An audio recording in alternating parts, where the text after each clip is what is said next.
but Yeah, it's that so is much what I like. slapstick. Like, Yes, that I like the Naked Gun, in Yeah. Airplane, in this kind of films.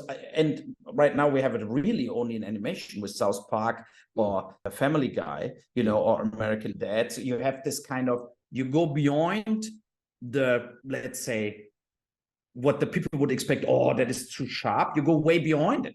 Like you basically blow it totally out of the park in having, of course, only Arabs who are terrorists. Yeah. Of course, you have only so, but because it's completely through the film that you have only basically crazy people, including the whatever the IRS people, the people who work for the labor office, like when she has to shoot out in the thing and she gives a shit, and whatever, like whoever person is in Postal, I think in whatever function, race, religion, whatever it is crazy or a total fucker, you know, like or whatever, you know, like a total like over the top corrupt person, only in for themselves. Yeah. And I love this humor, right? I'm a big fan also of stand-up comedy. Yes. Because they go at least them. I mean, I have to say a lot of stuff. When I was in New York in March, I went to a comedy thing and I was so disappointed because they tried to make it right. Yeah. And I hate that. Like if you go on stage and do stand-up, you need to like shock the audience. Then it starts to be funny. You know, that they think like, what the fuck? You know, so that is where I start, at least when I watch a film, where I feel that is great.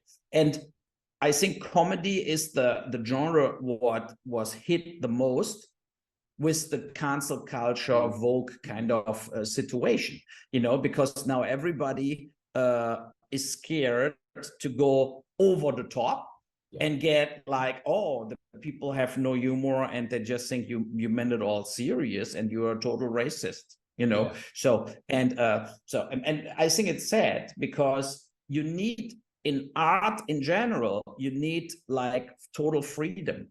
Yeah. You cannot censor yourself writing something already. You know, you should just let it go. And I feel that when Superbad was not shown anymore, Hangover was not shown anymore, you know, like when you see like these films now, you look at the streamers and they don't have that films. They basically bury them because they felt, oh, they could be a little offensive.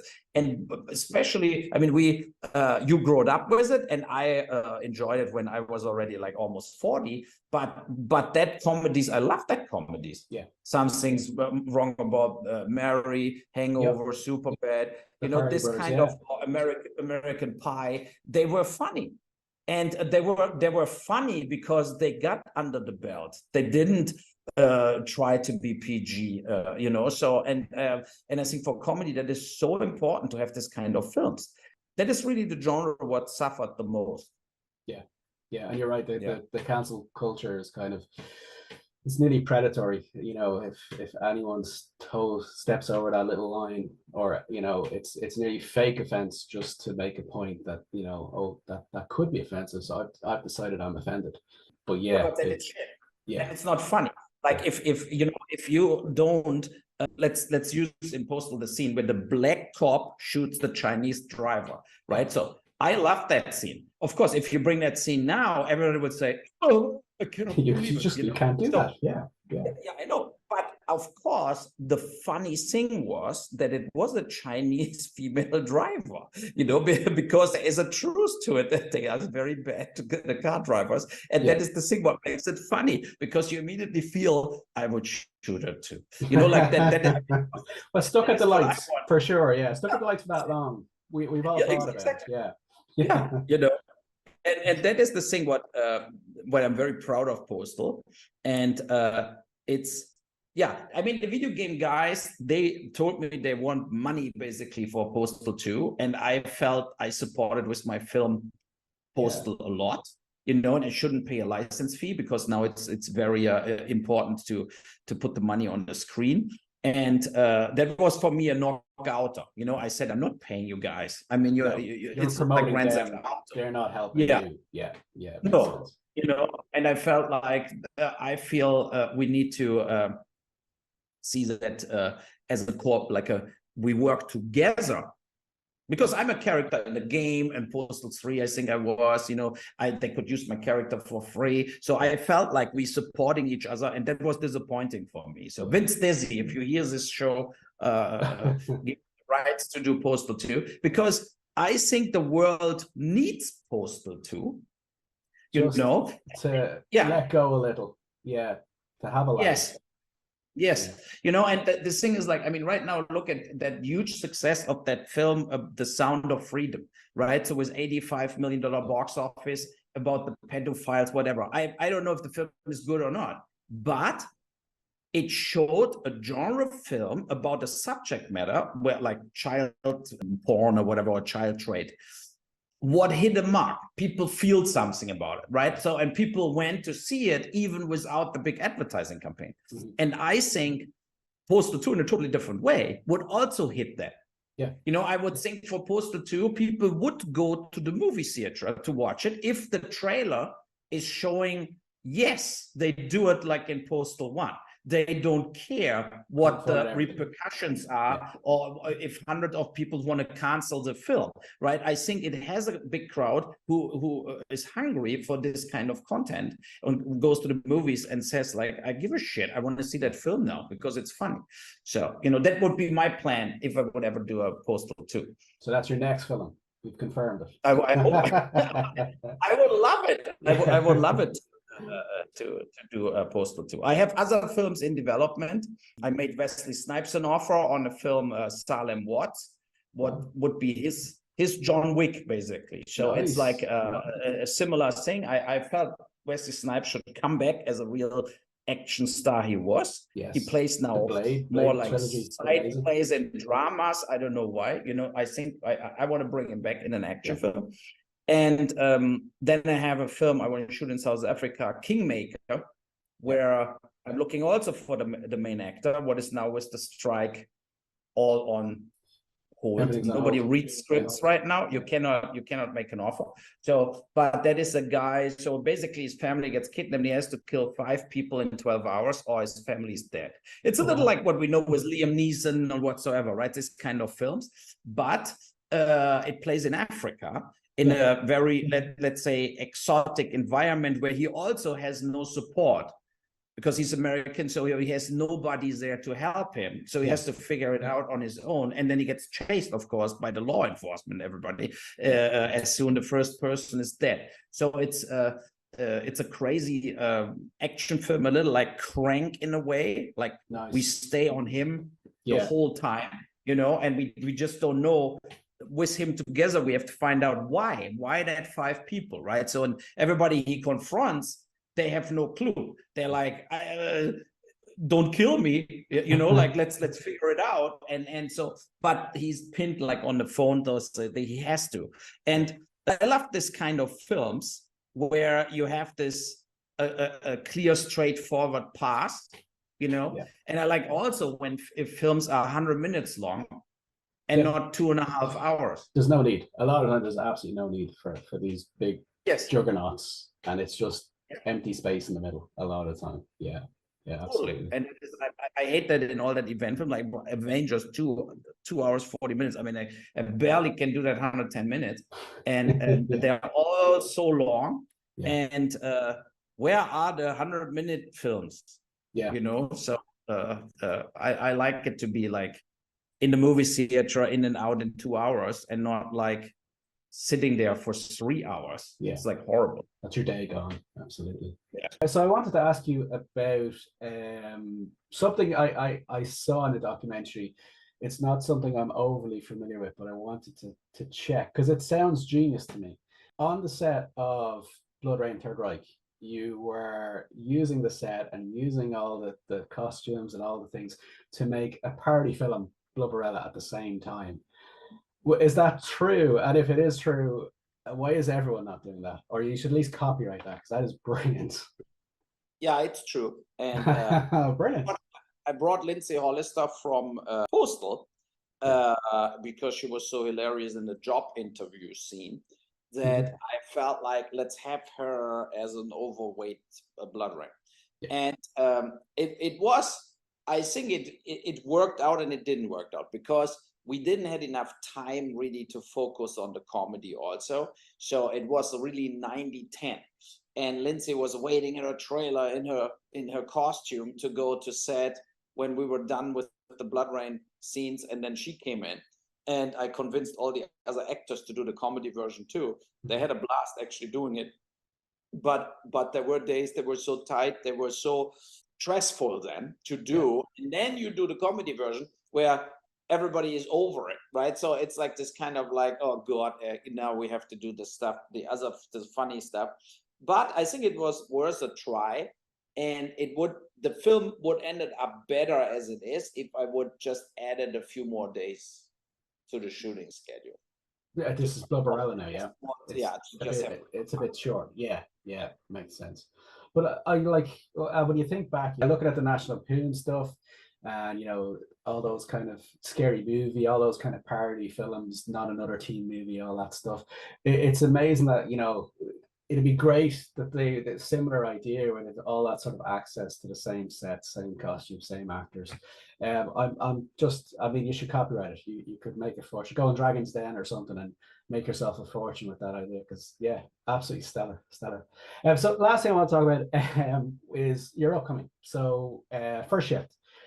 What all I can tell, and I did as much searching as I could, is I found a few set photos and a synopsis of the movie. Is it sounds like it's going to be a kind of gritty cop drama, kind of similar to Training Day or a film like that. I could be totally wrong. Can you tell me any more about it? Yeah, so I basically wrote it in a way to do like a road movie through New York, so where we follow two cops. They work the first day together, and he doesn't want her as a partner. She's all excited. She comes from Atlanta. So, and they turning into, of course, in a way, buddies during the day because of all the shit what is coming on. And it has scenes that are very violent, but overall, I tried to keep the tone light, because it's their job, and it's not like they're getting super emotional about everything what is happening. Instead, they have this kind of bad boys kind of competition going. And so I like it. We are almost done. We're now in the coloring and sound mix stadium. We also have a trailer soon. So August 20 around, we will have the film finished. And I think I never made a film like this before, because it's not like this kind of super dark stuff, what I a lot of times did with like Rampage and stuff like this. It has also like Kristen Renton and Gino Pesi, they're really working well together. He, like the bone dry New York cop who is like this kind of like, let me be depressed and let me do my job, right? So, and she brings the light in his life back in a way. He is the which he doesn't want to begin with, I'm guessing, but yeah. So and I think it's kind of a roller coaster ride.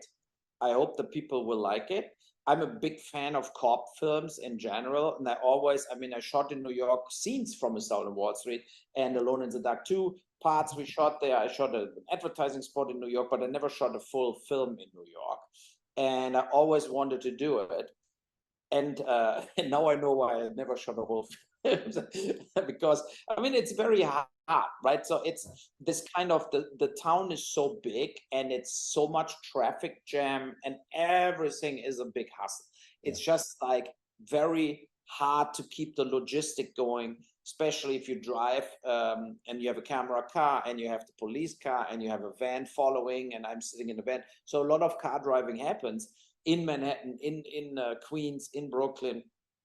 And it was very tough because you get lost, like they turn, the light turns red, because you cannot block the roads the whole time. You can do that only in the few action scenes you have where you really have to block the road. The rest you just drive because you need the normal traffic too. And it was sometimes not easy. So, but you cannot really copy it. When you're in New York yourself and you shoot, they were shot under that bridge where French Connection was and all that stuff. It was just great. The film looks really great. And on purpose, I didn't shot it for the streamers. I have shot it CinemaScope. Like, so we really have a widescreen theatrical 4K movie feel to it. Yeah. Yeah, you know, so, and I felt like I don't want to compromise here with, we do it all for 8:1:85 and 16:9. No, I wanted it so wide that you sell New York the whole time, that you see more around in the corners of the picture from the surroundings. And what a big asset is in New York is, of course, the actors. So you have so much talent there. You have so many people there. You cannot, like, you know, when you try in Toronto to do New York, the Canadians talk different, right? So it's very tough. And there you just have it because everybody is from New York, you hire, and you don't have that authentic, like, feeling that it's not New York. So you really see it is. So I really enjoyed it. Yeah, brilliant. And the strikes haven't affected, obviously, your past kind of those stages where there's no more writing and stuff to do, is there? No, we are done with the film, and that was luck in a way, you know, that we shot it like in March, and but yeah, we will see now. I mean, in a way, the strike is maybe helping me to get a good deal for the film. You know? They need movies. There's gonna be a gap. Yeah, you know, so it's definitely available, and we didn't have, of course it hurts me too because of the projects I have in the pipeline. I'm not getting further along with it right now. You know, I really hope they do a deal soon, and meet in the middle somewhere, what always happens in, you know, because nobody is interested to never work again. No. And at the same time, I understand why that strike now was really necessary. You know, we talked in the very beginning of the interview when we talked about the Blockbuster stores and the video rental. That was where your movie could generate royalties. You know, that was the thing. Selling DVDs and renting DVDs, that was massive. And that is all gone if you sell to a streamer. Like, you know, they give you one paycheck and you're out forever. Yeah. There's no residuals in streaming, and they never give away the figures, the real figures, how many times, how many views it has. So, but they have to. I mean, look at all the TV stations. They had to go to Nielsen, all the ratings and everything. So you need the truth at one point. You cannot just hide it and always say, "Oh, that film was so a big hit, and that is number 5 in Germany right now," and it's all bullshit because they want to push films forward. They're not successful, and then they put them in the top 3, and so they do so many tricks in a way, you know. And I think you need, as a filmmaker, at least, they don't have to put it in the news, but as a filmmaker, you need to get a report. How many people watched your film, especially if it was only on the streaming service and nowhere else, then it's all you ever get is basically the knowledge 100 million people watched it, or 1 million people watched it. I mean, it gives you feedback also what you should produce in the future and stuff like this, or what you should do. What's working, what's not working, what's, you know, what's popular. It's all hidden now. Yes. And I think they need to find a revenue, a royalty kind of a residual thing going, and especially me as a freelance director, producer, writer for years and years and years. In the last 10 years, I think the one thing the streamers accelerated in a very bad way is that some actors getting way too much money. Yeah. And a lot of actors getting nothing. No work, because it's no work. And it's ridiculous. You know, you cannot pay seriously any actor when you're 30 million bucks for a streaming movie, what has no theatrical revenues, what is never going on DVD or Blu-ray, what is never in pay-per-view, in the hotels, in the airplanes, never. So it's ridiculous. And I think the big actors should also sign on to accept the pay cut in the benefit that the smaller actors each getting 100, 200 bucks more a day.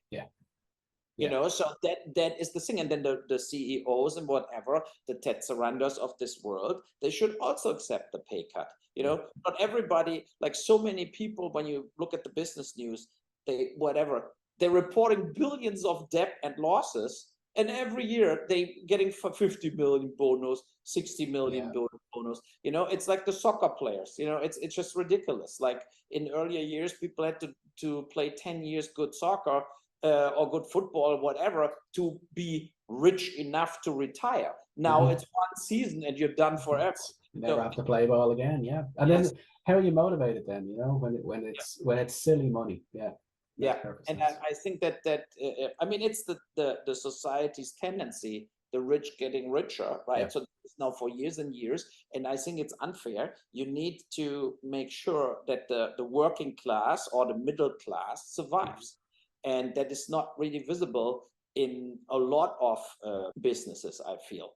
So there will be no deal if the big actors are not also accepting a pay cut, and but then they could do, if they would say this, they do this, then now the pressure would be all on the studios and the streamers to make a deal happen. So and I mean, the disaster for my future films is of course bad. As longer the strike, as more films getting it's shut down now, and then they have to get finished. Means that nobody will be available to shoot in January, February next year with me a film, because if they strike now 2 months, they will be all filming till the end of the year with the stuff what just got stopped. And Deadpool got stopped, and a lot of other big things. Everything has to pick back up where it left off. Yes, and who will suffer first are the filmmakers with not so much money. Absolutely. The big stuff always gets done in the end and costs the 100 million more, but they still do it. And they'll still make all the money. Yeah, absolutely. I'm going to be really cheeky. I know we're really pushed for time. I'm going to ask one small last question. Before I do, just to the viewers and the listeners out there, if you like this stuff, if you like this content, if you loved the chat that I did with Uwe today, please, like and subscribe, hit the bell, leave us some comments, let us know. Absolutely. Last question. I have to ask, and I know you probably get asked this in every interview, I'd imagine, but I absolutely need to, because I saw it in a documentary and I was like, I can't let it go without asking. So, Raging Boll, the incident. I'll let you tell quickly what it was, what happened. But my question to you is, was it you getting back at the industry a little bit? Was it personal, or was it more it's a promotional thing? I'll be a bit of a showman, I'm gonna just put on this kind of promotional stunt. I mean, it was personal, and it turned into, of course, a show in a way, right? But the boxing was no show. I said from the beginning, I'm not doing here show boxing. Like, if you want to fight, we fight, and you better train. And just for the viewers, how did this? What was the fight about? Yeah, it was like that was the bad reviews, right? So about like when Blood Rain came out, I felt a lot of the reviews were the same, like Alone in the Dark, almost the same written about it, and you had the feeling these people don't even watch the films; they just bash them. And so I wanted to get back to the critics. So we said 4 people I fight in one night in Vancouver, in the Plaza of Nations. And it turned into a real event with live on stream, and where over 1,000 people bought tickets for it to watch it. And Michael Pare was the ring announcer. Cristiano Loken was the audience. So it was great. It was a great evening for me. Not so good for them. Yeah. Big revenge. But I'm still in contact with most of them, Jeff Schneider and so on, and they got over it. I think they're also in a way happy they're part of history now. It's a little moment in time that will never be forgotten. Absolutely. Yeah. Absolutely. And but I got, after this, 25 invitations to film festivals where I should box people, and I did it one more time in Austin at the Alamo Film Festival, and that was it, right? So, and there I felt like, look, that we have to shift away from it. And but it was it fit to we did it during Postal, when we were shooting Postal. That was we did that event, and I think it fit totally to the craziness of Postal in a way. Totally, a mad spectacle. Makes absolute sense.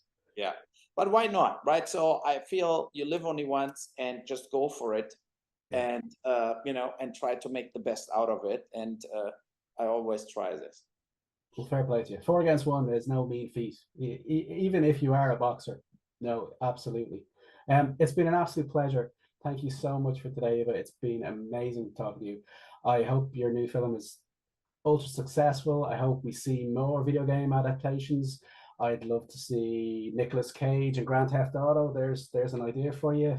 But yeah, absolutely. You can write that one then. You can have that one. Absolutely.